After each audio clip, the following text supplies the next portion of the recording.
ကြောက်ကက်ပြက်စီသွားလို့နေ့တိုင်းခံစားနေရတဲ့ဝေဒနာကိုစိတ်ကူးကြည့်ဘူးလားစဉ်းစားကြည့်ဘူးလားကမ္ဘာ့ကျန်းမာရေးအဖွဲ့ WHO ရဲ့ခန့်မှန်းချက်အရ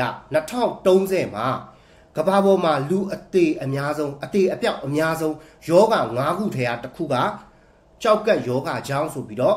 ပြောထားတာရှိတယ်ဒါပေမဲ့ကံကောင်းတာကကျွန်တော်အခုပြောပြမယ်ဒီရိုးရှင်းတဲ့အချက်5ချက်ကိုဒါတေချာတိထားမယ်ဆိုရင်တင်ရဲ့ကြောက်ကက်ကိုကာကွယ်နိုင်တယ်မင်္ဂလာပါကျွန်တော်ကတော့ဒေါက်တာစင်မင်းတို့ပါကျွန်တော်ဒီနေ့ပြောသွားမယ့်အကြောင်းအရာကတော့ကျန်းမာရေးအတွက်အရန်ကိုအရေးကြီးတဲ့အကြောင်းအရာတစ်ခုကိုပြောပြပြီးတော့မှာပါအဲ့ဒါကတော့ကျွန်တော်ရဲ့ခန္ဓာကိုယ်ထဲမှာတိတ်တဆိတ်အလုံးလုံးနေပြီးတော့ပျက်စီးသွားပြီဆိုရင်လုံးဝပြုပြင်ဖို့ခက်ခဲတဲ့ကြောက်ကက်ယောဂအကြောင်းကိုပ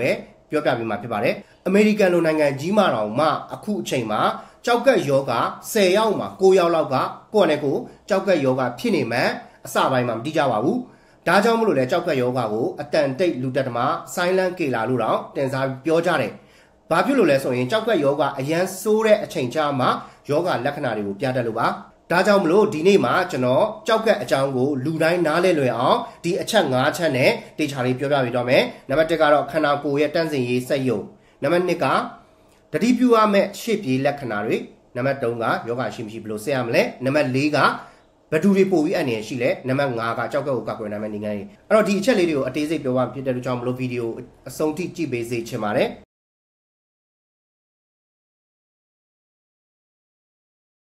်ပထမဆုံးအနေနဲ့ကျွန်တော်တို့ရဲ့ခန္ဓာကိုယ်ထဲမှာရှိတဲ့ကြောက်ကက်ကကျွန်တော်တို့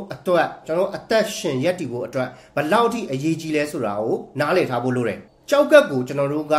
ခန္ဓာကိုယ်ရဲ့အဓိကတန့်စင်ရေးစက်ရုံလို့တော့တင်စားပြီးတော့ပြောလို့ရတယ်သူကခန္ဓာကိုယ်ထဲမှာသွေးထဲမှာရှိနေတဲ့အညစ်အကြေးတွေအစိတ်အတောက်တွေမလိုအပ်တဲ့စွန့်ပစ်ပစ္စည်းတွေကိုဒီကြောက်ကက်ကနေပြီးတော့အစီးအဖြစ်နဲ့ခန္ဓာကိုယ်ပြင်ပထုတ်ပေးတယ်ပြီးရင်ရေဓာတ်ထိန်းညှိပေးတဲ့ခန္ဓာကိုယ်ထဲမှာရှိတဲ့ရေပမာဏတွေကိုထိန်းညှိတာမျိုးလုပ်တဲ့ဟော်မုန်းတွေထုတ်ပေးတဲ့ကြောက်ကက်ကထွက်လာတဲ့ဟော်မုန်းကတွေးညူဦးဆဲတွေထုတ်လုပ်ဖို့အတွက်အရေးကြီးတဲ့တွေးပေါင်ချိန်ကိုထိန်းညှိပေးတဲ့ဟော်မုန်းတွေကိုလည်းထုတ်လုပ်ပေးတဲ့အယိုးကျန်းမာရေးအတွက်လည်းဗီတာမင် D ကိုထုတ်ပေးပြီးတော့ဒီခန္ဓာကိုယ်ထဲမှာဓာတ်စာမျှတနေအောင်ကြောက်ကက်ကနေပြီးတော့ထိန်းချုပ်ထားတဲ့ဆိုဒီယမ်ပိုတက်ဆီယမ်လိုအရေးကြီးတဲ့ဓာတ်တွေမျှတနေအောင်ထိန်းထားပေးတယ်အဲ့တော့ဒီလောက်အရေးကြီးတဲ့စက်ယုံကြီးပြက်စီးသွားပြီဆိုရင်ခန္ဓာကိုယ်တစ်ခုလုံးကပြဿနာတွေတက်တော့မှာဒါကြောင့်မလို့ကြောက်ကက်ကကျွန်တော်ခန္ဓာကိုယ်အတွက်အရေးကြီးဆုံးတန့်စင်ရေးစက်ယုံလို့ပြောရမယ်နံပါတ်2အနေနဲ့တတိပြုရမယ့်ရှေ့ပြေးလက္ခဏာတွေရှိတယ်အဲ့တော့ဒီကြောက်ကက်ယောဂကဒါတဖြည်းဖြည်းနဲ့ခန္ဓာကိုယ်ထဲမှာအတန်တိတ်ဖြစ်နေတယ်ဆိုပေမဲ့ကျွန်တော်တို့ကဒီဖြစ်တတ်တဲ့လက္ခဏာလေးတွေကိုကြိုပြီးတော့တိထားမယ်ဆိုရင်ဒါအရန်ဆိုးရတဲ့အခြေအနေဒီမရောက်တော့ဘူးပေါ့နော်အဲ့ဒါတွေကတော့ကျွန်တော်ညဘက်မှာဆိုရင်မကြာခဏစီးသွားတာတွေဖြစ်မယ်ပြီးရင်ခြေထောက်တွေခြေချင်းဝက်တွေမျက်နာတွေအထူးသဖြင့်ဒီမျက်ခွန်ပေါ့နော်မျက်လုံးပတ်ချလဲတွေမှာဖောင်းလာတာတွေမို့လာတာတွေဖြစ်တတ်တယ်ရောင်လာတာတွေဖြစ်တတ်တယ်ဖောရောင်လာတာတွေဖြစ်တတ်တယ်အရင်ကတည်းကပို့ပြီးတော့လူကအလွယ်တကူအမောမခံနိုင်တော့ဘူးပြီးအရေပြားတွေက6တွေ့ပြီးတော့ရားရန်လာတာမျိုးတွေဖြစ်တတ်တယ်ပြီးစီးတွားရင်အမြုပ်တွေအရန်ထတာမျိုးတွေဖြစ်တတ်တယ်အစာစားခြင်းစိတ်မရှိတော့တာနော်ပါးစပ်မှာအရသာမရှိတော့လို့ခံစားရတာမျိုးတွေဖြစ်တတ်တယ်ဒါကကြောက်ကက်ယောဂရဲ့ရှေ့ပြေလက္ခဏာတွေဒီလက္ခဏာတွေကတခြားယောဂတွေနဲ့တွားပြီးတော့ဆင်တူနိုင်တယ်ဆိုပေမဲ့ဒီလက္ခဏာ2ခု3ခုလောက်ခံစားလာရပြီဆိုရင်တော့ကြောက်ကက်စစ်ဆေးတက်ပါတယ်နံပါတ်3အနေနဲ့ကြောက်ကက်ယောဂရှိမရှိဘယ်လိုစစ်ဆေးရမလဲဆိုရင်အရင်ကကဲတော့မဟုတ်ဘူးတွေးစစ်မယ်စီးစစ်မယ်တွေးစစ်တယ်ဆိုတာကတော့ဒီ EGFR test လို့ခေါ်တယ်ဒီခါကျတော့ဒီကြောက်ကက်ကနေပြီးတော့အညစ်အကြေးတွေကိုစစ်ထုတ်နိုင်စွမ်းကိုတွေးဖောက်ပြီးတော့စစ်ဆေးတာဓာတ်ခွဲခန်းတွေမှာတွားပြီးတော့တွေးနမူနာယူပြီးတော့ဖောက်စစ်လို့ရတယ်နောက်တစ်ခုကစီးစစ်တာစီးထဲမှာပါဝင်တဲ့ဒါ RBC လို့ခေါ်တဲ့တွေးနီဦးတွေ protein ဓာတ်တွေကိုစစ်ကြည့်လိုက်ခြင်းအပြင်ကြောက်ကက်ကောင်းကောင်းလဲကျွန်တော်သိနိုင်တယ်ပြီးရင်အိမ်မှာဒီစီးစစ်တန်လေးတွေဝယ်ပြီးတော့ကြောက်ကက်ကောင်းကောင်းလဲစစ်ဆေးလို့ရတယ်ဒါကယောဂရှိမရှိဘယ်လိုစစ်ဆေးရလဲထပ်ပြီးတော့ဒီဆေးရုံဆေးခန်းကြီးဒီမှာဆိုရင်ကျွန်တော်ဓာတ်မှန်ရပြီးတော့စစ်ဆေးတာတွေလည်းရှိနိုင်သေးတယ်အခုကျွန်တော်ပြောခဲ့တာတွေကတော့အရင်ကြီးမခက်ခဲပဲနဲ့အလွယ်တကူစစ်ဆေးလို့ရတဲ့ဟာတွေပေါ့နံပါတ်4ကဘလို့လူတွေကကြောက်ကက်ယောဂပိုဖြစ်နိုင်လဲဆိုတာသိထားဖို့လိုတယ်အဲ့ဒီလူတွေကတော့ဒီစီးချိုယောဂရှိတဲ့သူတွေကျွန်တော်တို့မြင်နေကြကြောက်ကက်ပြက်စီးတယ်ဆိုတာရဲ့နံပါတ်1တရားခံကစီးချိုယောဂရှိတဲ့သူ3ယောက်မှာ1ယောက်လောက်ကကြောက်ကက်ယောဂဖြစ်နိုင်ချေရှိနေတယ်ပြီးရင်တွေးတိုးယောဂကို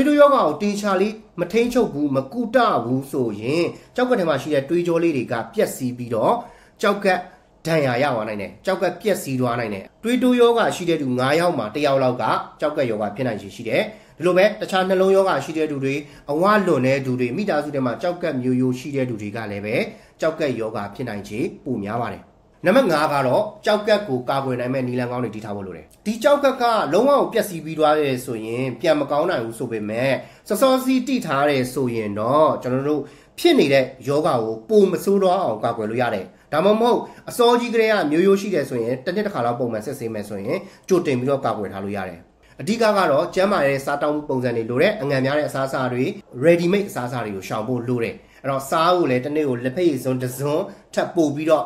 မစားရဘူးအဲ့ဒီထက်လျှော့ပြီးတော့စားရမယ်အသီးနဲ့ဟင်းသီးရွက်တွေများစားရမယ်ပြီးရင်ရေကိုလုံလုံလောက်တောက်တော့ရမယ်တစ်နေ့ကို10ခွက်ဒါရေတက်မှုနဲ့ဆို2လီတာလောက်ပေါ့အဲ့ဒါကိုပုံမှန်တောက်ပေးရမယ်ဒါကြောက်ကက်အရန်ဆိုးသွားတဲ့လူတွေဆိုရင်တော့ရေတောက်တဲ့ကိစ္စကအစားဆရာဝန်နဲ့တခြားတိုင်ပေးရမှာပေါ့ဒါပုံမှန်လူတွေအတွက်ပြောတာပေါ့နော်ပြီးရင်ကိုယ်လက်လှုပ်ရှားမှုကလည်း